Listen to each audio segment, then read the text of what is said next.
In a humidity-controlled archive, tucked away from the noise of the modern world, lies a discovery that challenges everything we thought we knew about ancient engineering. For centuries, we've looked at the Bible through a lens of faith. But what happens when we look at it through a lens of architecture? It began with a single word.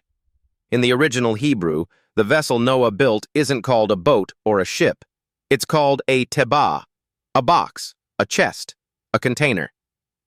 Father Cormac O'Flowen and Dr. Alinta Mwangi didn't set out to prove a miracle. They set out to solve a math problem. When they uncrated the journals of the 19th century excavators, they found a warning pinned to the first page.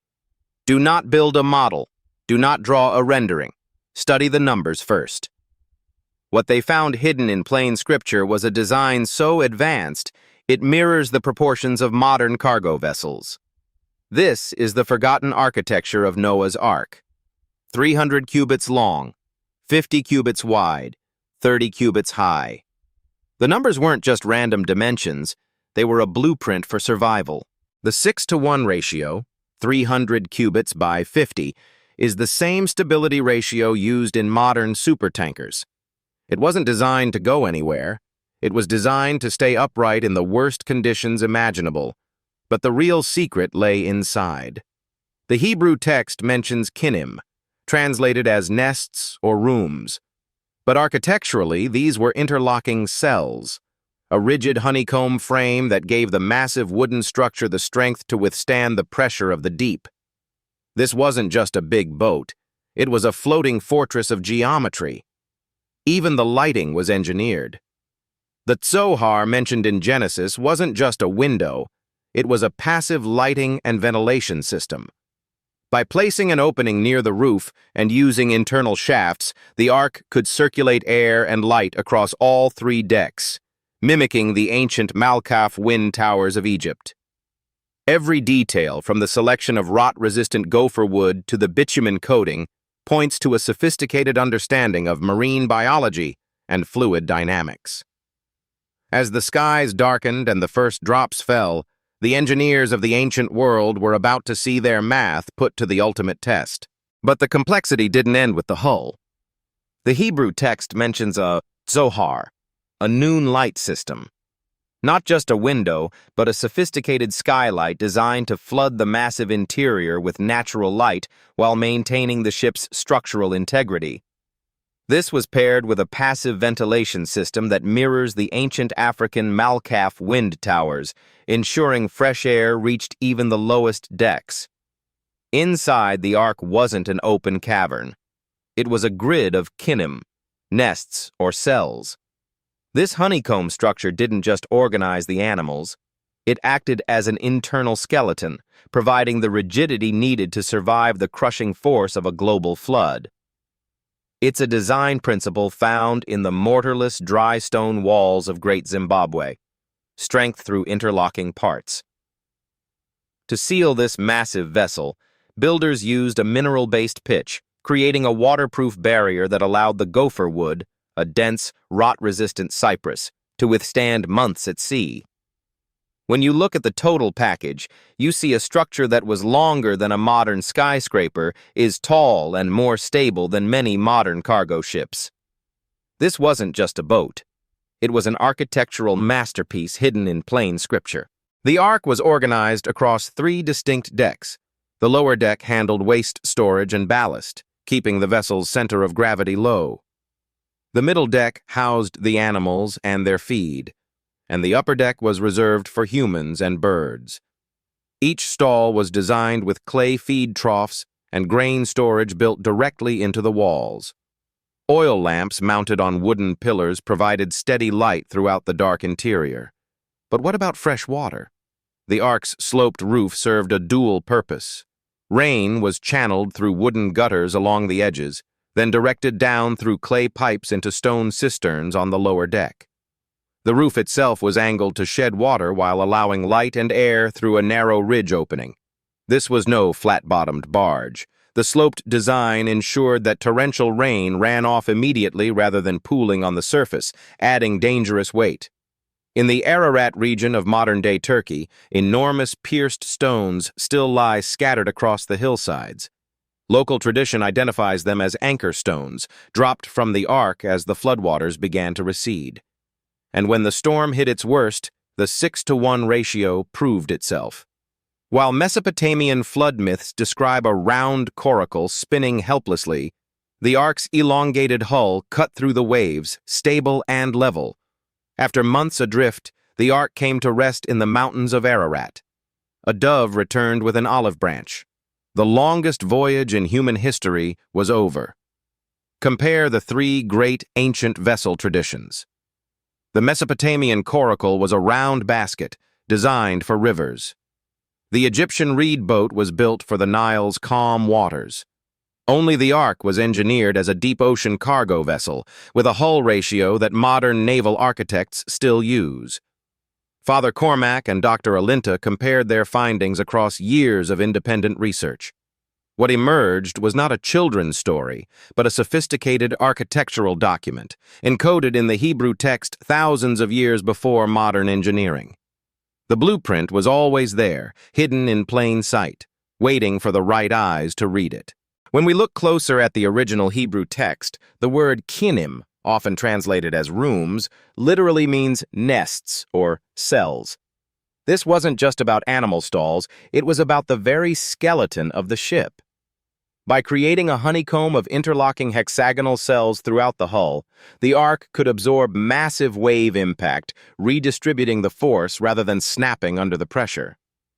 These advanced design patterns weren't isolated. They were part of a broader network of ancient engineering that stretched from Mesopotamia down to the Horn of Africa. Dr. Alinta noticed a striking similarity. The boxy, high-displacement hull of the ark shared more DNA with deep-water Nile barges than with the round reed boats of the Tigris. And the lighting, the Zohar, could have been more than a single window. New models suggest a system of polished metal or obsidian mirrors designed to funnel sunlight deep into the lower decks.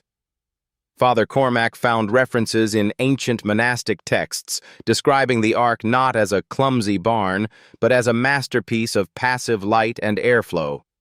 It was a vessel built for one purpose: survival, a self-sustaining biome that successfully navigated the most catastrophic event in human history. Stability tests confirm it. While modern cargo ships struggle in 30-degree tilts, the ark's 6-to-1 ratio and low center of gravity made it virtually impossible to capsize. The collaboration between modern archaeology and ancient scripture has closed the gap between myth and architectural reality. The case of the forgotten architecture isn't just about a boat. It's about realizing that the people of the past weren't just primitive. They were masters of a science we are only now beginning to remember. But the blueprints didn't just stay on paper. Ancient mariners, particularly those from the Kushite kingdom, began adapting these massive interlocking techniques for their own deep-sea vessels. It was a shift from simple lashing to true structural engineering. This design philosophy created a sanctuary, a Tebah, that was as much about survival as it was about sacred preservation. As the waters receded and the inhabitants of the ark descended into the valleys of Ararat, they carried these secrets with them. The story wasn't just passed down through words, but through the very way they built their new world. Dr. Alinta realized that the ark was the prototype for everything that followed. Father Cormac tracked these architectural fingerprints across the Nile, finding echoes of the ark in the foundations of the earliest temples. It was a motif that spread like a wildfire of stone and wisdom. Look closely at the interlocking blocks. The precision is almost impossible for the era. This brings us to a final, startling realization: the legacy in stone. The transition from the floating sanctuary to the permanent stone temples of the Nile was not an evolution of style, but a direct translation of engineering. In the kingdom of Kush, builders employed techniques that had been passed down through oral and visual traditions for generations. They used a unique method of interlocking stone that modern engineers call sewn stonework, a direct parallel to the lashings used in ancient reed and timber vessels. This connection reveals a deep-seated architectural memory, where the sacred geometry of the Ark became the blueprint for the great monuments of Africa. Today, archaeologists working in the deserts of Sudan are uncovering structures that defy conventional dating, pointing to a much older, shared origin. Satellite data now reveals ancient riverbeds and trade routes that once connected the heart of the continent to the very mountains where the Ark is said to have rested. As we piece together these fragments of history, the investigation leads us away from traditional Western interpretations and back to the cradle of the Nile. The Hebrew term zikaron, meaning memorial or remembrance, is etched into the very stones of these sites, serving as a silent witness to a forgotten past. This ancient blueprint, hidden in plain sight within the scriptural record, is finally beginning to reveal its secrets. As the sun sets on the Nile, the silhouette of the Ark reminds us that history is not just about where we have been, but about the patterns that remain. The Ark wasn't just a vessel of survival. It was the architectural prototype for the tabernacle, and eventually, the temple itself. From the Gopher Wood of the first era to the interlocking sandstone of the next, the dimensions remained a sacred constant. But as empires fell and libraries burned, this technical lineage was buried under the weight of history. What remained was a silence that stretched across continents, leaving only ruins as clues to a global master blueprint. For Dr. Alinta and the researchers who came after her, the task was never to reinvent the past, but to remember it. Because the patterns used by those ancient Kushite builders aren't just relics, they are the foundations of how we still build today. The Hebrew word for this is zikaron, a memorial that lives through the act of remembering. The blueprint was never truly lost. It was hidden in plain scripture, waiting for a lens sharp enough to see it. I'm hidden in plain scripture. We don't just read the text. We reveal the truth hidden within the shadows. Subscribe to join our next investigation as we uncover the secrets of the ancient world. The journey is just beginning.